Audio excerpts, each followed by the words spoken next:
ஓமலூர் அருகே மின்சாரம் தாக்கி பள்ளி சிறுவன் உயிரிழந்ததைத் தொடர்ந்து கிராம மக்கள் சாலை மறியல் போராட்டத்தில் ஈடுபட்டதால் பரபரப்பு ஏற்பட்டது. சேலம் மாவட்டம் ஓமலூர் அருகே மல்லக்கவுண்டனூரில் வசித்து வருபவர் வெங்கடேசன் ரோஜா தம்பதியர். இவர்களுக்கு லிங்கேஸ்வரன் என்ற மகன், தேஷா என்ற மகள் உள்ளனர். மல்லக்கவுண்டனூர் பகுதியில் குடிநீர் விநியோகம் செய்வதற்காக மேல்நிலை நீர்த்தேக்க தொட்டி மற்றும் சின்டெக்ஸ் குடிநீர் தொட்டி வைக்கப்பட்டுள்ளது. அதற்காக தெருவில் உள்ள மின்சார கம்பத்தை ஒட்டியே மின் இணைப்பு கொடுத்து மீட்டர் பெட்டி, மோட்டார் வைக்கப்பட்டிருந்தது. அந்த இடம் எவ்வித பாதுகாப்புமின்றி வெட்ட வெளியில் குழந்தைகள் எட்டி தொட்டுவிடும் உயரத்தில் வைக்கப்பட்டது. இந்நிலையில் அந்த இடத்தின் அருகே குழந்தைகள் விளையாடிக் கொண்டிருந்தனர். மின்மீட்டர் அருகே விழுந்த பந்தை எடுப்பதற்காக லிங்கேஸ்வரன் என்ற சிறுவன் சென்றபோது அவர் மீது மின்சாரம் பாய்ந்து மருத்துவமனை கொண்டு செல்லும் வழியிலேயே உயிரிழந்தார். இதனிடையே ஊராட்சி நிர்வாகம் மின்சார வாரியத்தின் அலட்சிய போக்கு காரணமாகவே மின்சாரம் தாக்கி சிறுவன் உயிரிழந்து விட்டதாக கூறி மல்லக்கவுண்டனூரை சேர்ந்த பொதுமக்கள் முத்துநாயக்கன்பட்டி பிரதான சாலையில் மறியல் போராட்டத்தில் ஈடுபட்டனர். ஊராட்சி மன்ற தலைவர் வெங்கடாசலத்தை கைது செய்ய வேண்டும் என்று கோரிக்கை விடுத்தனர். தகவல் அறிந்த ஓமலூர் துணை காவல் கண்காணிப்பாளர் சஞ்சீவ்குமார், வட்டாட்சியர் ரவிக்குமார் மற்றும் அதிகாரிகள் சம்பவ இடத்திற்கு விரைந்து வந்து போராட்டத்தில் ஈடுபட்ட பொதுமக்களிடம் பேச்சுவார்த்தை நடத்தினர். சம்பந்தப்பட்டவர்கள் மீது நடவடிக்கை எடுக்கப்படும் என அதிகாரிகள் அளித்த உறுதிமொழியை ஏற்று போராட்டத்தில் ஈடுபட்ட பொதுமக்கள் மறியல் போராட்டத்தை கைவிட்டு கலைந்து சென்றனர். இதையடுத்து சிறுவனின் உடலை மீட்ட போலீசார் பிரேத பரிசோதனைக்காக சேலம் அரசு மருத்துவமனைக்கு அனுப்பி வைத்தனர். தொடர்ந்து மறியலில் ஈடுபட்டவர் அனைவரும் அங்கிருந்து கலைந்து சென்றனர். நத்தம் அருகே தொடர் மழை காரணமாக 100 ஆண்டுகள் பழமை வாய்ந்த புளியமரம் வேரோடு சாய்ந்ததில் போக்குவரத்து பாதிப்பு ஏற்பட்டது. தமிழகம் முழுவதும் மழை பெய்ய வாய்ப்புள்ளதாக சென்னை வானிலை மையம் அறிவித்திருந்த நிலையில் குறிப்பாக திண்டுக்கல் மாவட்டத்தில் கனமழை பெய்யும் என அறிவித்திருந்தது.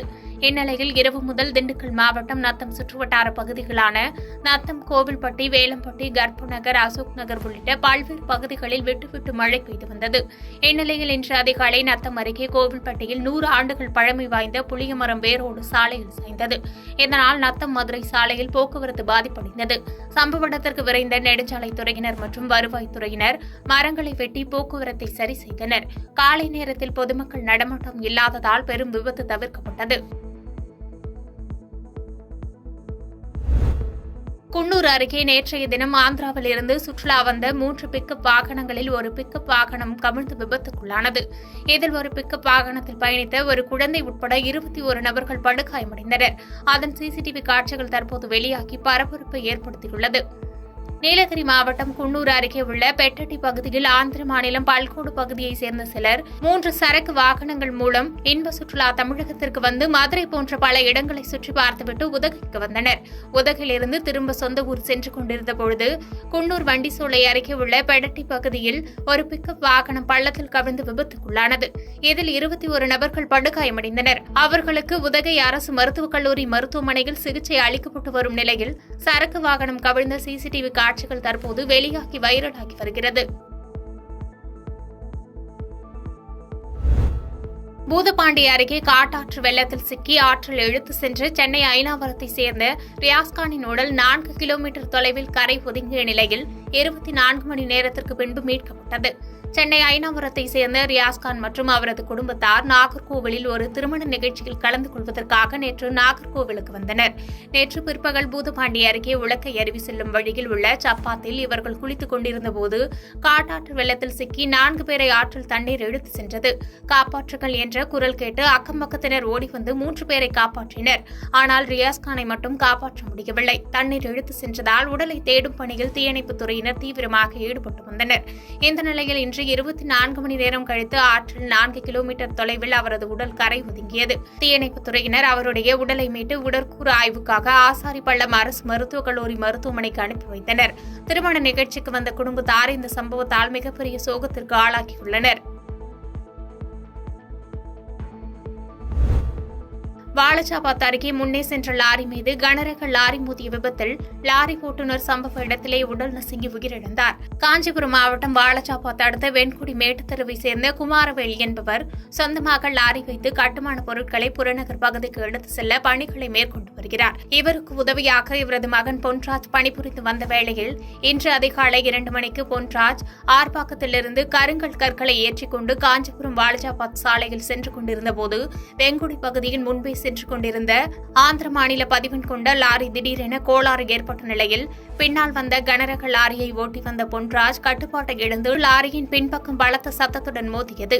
இதில் லாரியை ஓட்டி வந்த பொன்ராஜ் லாரிக்குள் சிக்கி சம்பவ இடத்திலேயே உடல் நசுங்கி உயிரிழந்தார். சம்பவம் அறிந்து உடனடியாக வாலாஜாபாத் காவல்துறையினர் உதவியோடு லாரியில் சிக்கியிருந்த பொன்ராஜ் உடலை காஞ்சிபுரம் தீயணைப்புத் துறையினர் 2 ஜேசிபி ஒரு கிரெயின் உதவியுடன் மீட்டு உடற்கூறு ஆய்விற்காக காஞ்சிபுரம் அரசு மருத்துவமனைக்கு அனுப்பி வைத்தனர். சொந்த ஊர் அருகே சாலை விபத்தில் மகன் இறந்த செய்தியை கேட்டு தந்தை மற்றும் தம்பி உள்ளிட்டோர் கதறி அழுத காட்சி நெஞ்சை வருட செய்தது. உசிலம்பட்டி அருகே கொங்கப்பட்டியில் தனியார் பேருந்து மோதி இருசக்கர வாகனத்தில் சென்ற இளைஞர் உயிரிழந்த சம்பவம் அப்பகுதியில் சோகத்தை ஏற்படுத்தியுள்ளது. மதுரை மாவட்டம் உசிலம்பட்டி பிஆர்சி பணிமனை அருகே வசிப்பவர் ஆண்டிச்சாமி மகன் ஜனார்த்தனன். இவர் பணி நிமித்தமாக மதுரை சென்றுவிட்டு உசிலம்பட்டியில் உள்ள தனது வீட்டிற்கு இருசக்கர வாகனத்தில் திரும்பியுள்ளார். உசிலம்பட்டி அருகே கொங்கம்பட்டி அருகில் வரும்போது தேனியிலிருந்து மதுரை சென்ற தனியார் பேருந்து எதிரே வந்த இவர் மீது எதிர்பாராத விதமாக மோதியது. இதில் ஜனார்த்தனன் சம்பவ இடத்திலேயே உயிரிழந்தார். தகவலறிந்த உசிலம்பட்டி போலீசார் சம்பவ இடத்திற்கு விரைந்து வந்து ஜனார்த்தனன் உடலை மீட்டு பிரேத பரிசோதனைக்காக உசிலம்பட்டி அரசு மருத்துவமனைக்கு அனுப்பி வைத்தனர். மேலும் இதுகுறித்து வழக்கு பதிவு செய்து விசாரணை செய்து வருகின்றனர். பாதகம் செய்பவரை கண்டால் நாம் பயங்கொள்ளலாகாது பாப்பா. மோதி மிதித்து விடு பாப்பா, அவர் முகத்தில் உமிழ்ந்து விடு பாப்பா. அண்மை செய்திகளை உடனுக்குடன் தெரிந்து கொள்ள இணைந்திருங்கள் இயம்நாடு தொலைக்காட்சியுடன்.